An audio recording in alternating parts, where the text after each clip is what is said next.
Okay, so I'll be reviewing my final assessment for studio. Here is a quick overview of my pages. Okay, so the main focus for this, in particular challenges for this project in progression from the previous iteration, was creating spaces that were specifically for these clients. So in these specific dwellings that were also for these specific clients. So for dwelling A, I had, let me just put the marker on. For dwelling A, I had a single person living here, a single person who's a creative who needed a space that was adequate enough to be both a work zone and also a space that she can bring her friends. She's a 29-year-old book illustrator. So she needed a space that was capable of being a multi-use space, as did all my clients. So for client B, for dwelling B, here, let's see if I can zoom in.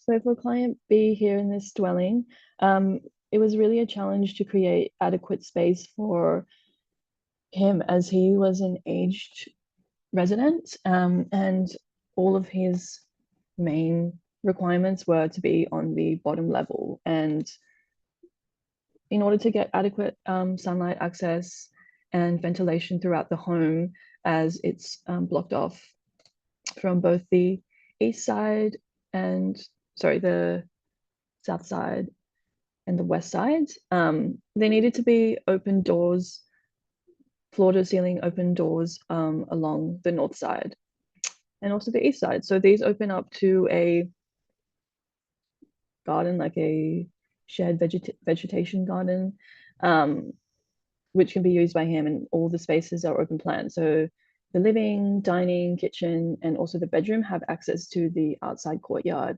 for him specifically. It also accounted for in case this client particularly needed extra care. So there's extra space in the living space that has a demountable bed in case a carer were to, for instance, live with Omar, this client. So this is the north side. We can see here that I made sure to provide a privacy fence that also still enabled enough sunlight through the north side, as there are neighbors 1.5 meters north of this setback, but enabling light access, but also enough privacy was an important. And C, which has the mother with the young autistic child in this residence, it was really important to have enough access just in the ground level for living spaces. So that's why both of the bedrooms are here, sort of in a shared zone. And there's also, this is the first level, so there's also access to the upstairs here, in which is just this primary zone. It was really created as a space to be sort of like a breakout zone, a separation for both the mother and the child in case they have any other things that they wanted to be apart from, because it's such an intimate space below in the bedroom area. So that's why it was extended to the first floor, which also has really nice northerly sunlight access from these windows up here. Over here.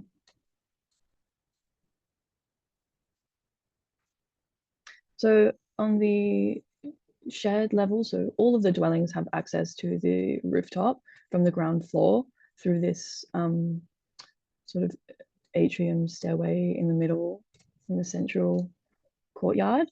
So it was really important for me to try and create a space that was usable. I have observed in Athens and in other major cities that the concept of a square or a platea is really integral in joining communities and people of all age groups, and having a sort of third space away from the home that provides that in a different way. So that's why I've created this extensive rooftop garden space, as well as, of course, the individual courtyards for each dwelling on the ground level. This is a sort of shared space that can sort of bring communities and extend. So here on the second level, I've got the shared courtyard space, which is accessible for all the dwellings from the ground floor.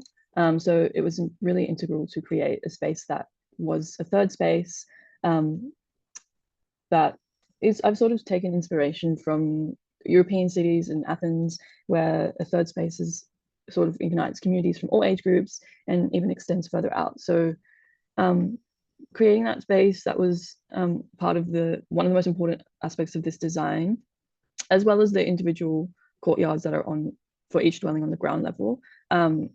It's called a platea or a square in some places, but because of the limited space and light access, I thought this was the most practical way to create a space that can be used for everyone in these three dwellings and more.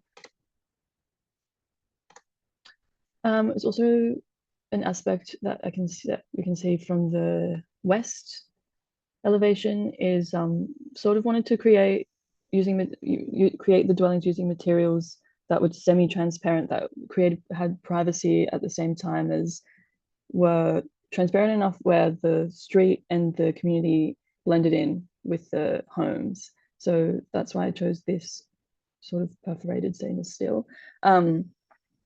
It was really important because I think when looking and observing at cities and European cities, there's always this sense of continuity from the home to the external space, or the personal home to the communal zone. So that's kind of why I chose this design, and particularly the rooftop up here and the courtyards at the front, and the facade of the home and the exterior, rather than in the center of the home, also for light access and sunlight access. So in terms of the orientation, the sun access and the wind access in these three dwellings, try to maximize those through the use of these large windows that angle towards the north, as you can see here.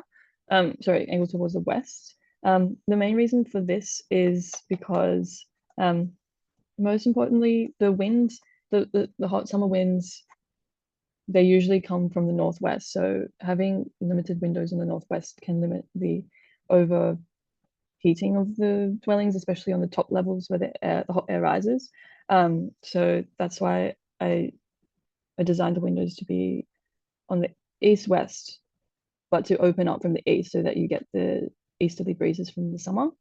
And in the winter, when they come from the south, there's double glazed windows on that side to limit the cold air from transmitting into the homes.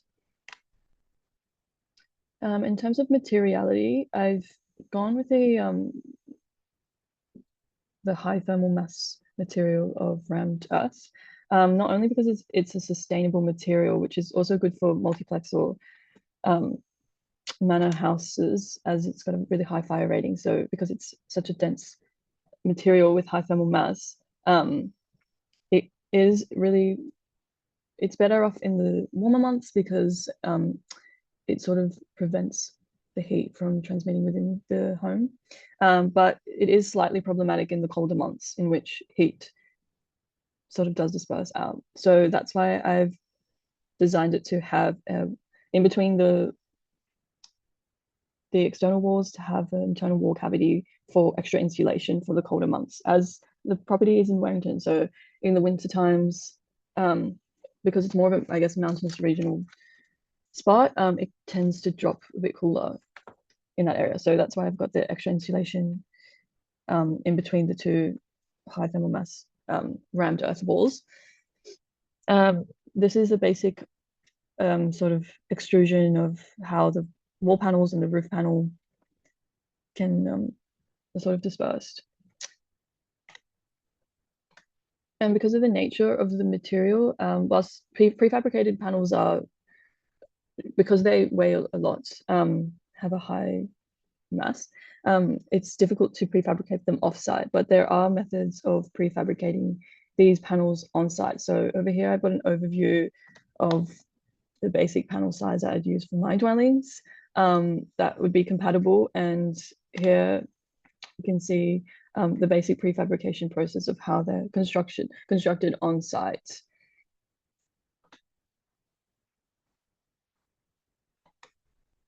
And that's it.